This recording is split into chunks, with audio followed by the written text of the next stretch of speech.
রাতে বাড়ি ফেরার পথে তৃণমূলের দুষ্কৃতীদের হাতে আক্রান্ত হন মাধবপুর পশ্চিম গ্রামের বিজেপি কর্মী স্বপন পণ্ডা।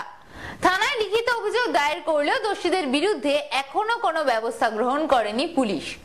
ঘটনার প্রতিবাদে বিজেপি কর্মী সমর্থকদের মিছিল।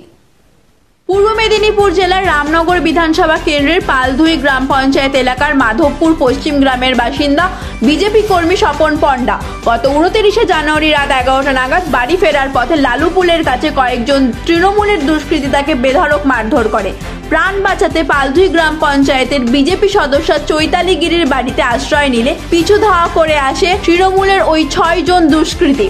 স্বপন পণ্ডাকে মারধরের সাথে সাথে চৈতালি গিরি এবং তার মাকেও মারধর করে দুষ্কৃতীরা। রামনগর থানায় লিখিত অভিযোগ দায়ের করলেও দোষীদের বিরুদ্ধে এখনো কোনো ব্যবস্থা গ্রহণ না করার ফলে আজ কর্মী সমর্থকদের নিয়ে মিছিল করে বিজেপি। পরে এগরাকাঠি রাস্তার লালুপুলের কাছে পথ অবরোধ করে বিক্ষোভ দেখায় আহত বিজেপি কর্মী এবং অন্যান্য বিজেপির কর্মীরা।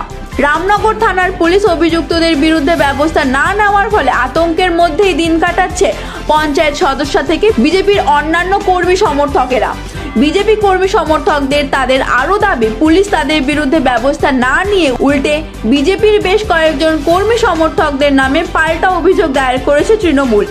অপরদিকে তৃণমূলের পূর্ব মেদিনীপুর জেলা পরিষদের খাদ্য কর্মাধ্যক্ষ তমাল তরু দাস মহাপাত্র এই অভিযোগ অস্বীকার করে তিনি জানিয়েছেন, নিজেদের গোষ্ঠী কোন্দলের ফলে এই সমস্যা।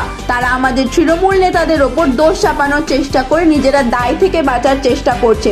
তিনি আরো বলেন, বিষয়টি কংগ্রেসের কোনো এক কর্মী সমর্থকদের সঙ্গে হয়েছে। যাই হোক না কেন, তাদের বিরুদ্ধে আইনগত ব্যবস্থা নেবে, তার জন্য আমি থানাতেও বিষয়টি জানার চেষ্টা করব।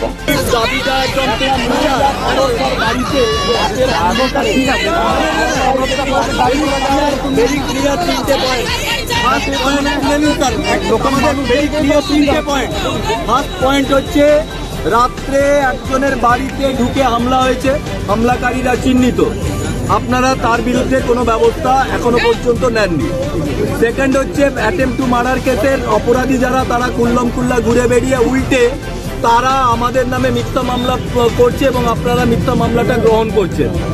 আমাদের দাবি হচ্ছে মিথ্যা মামলা এবং ওনার কাছে হামলাকারীরা নাম সমেত বলেছেন এবং উনি চিন্তারক্ষী আছে ওদের কাছে। তারপরে আইডেন্টিফাইড হামলাকারীদেরকে গ্রেপ্তার করতে হবে, মিথ্যা মামলা প্রত্যাহার করতে হবে। এই দুটো সিম্পল রিকোয়েস্ট আমাদের।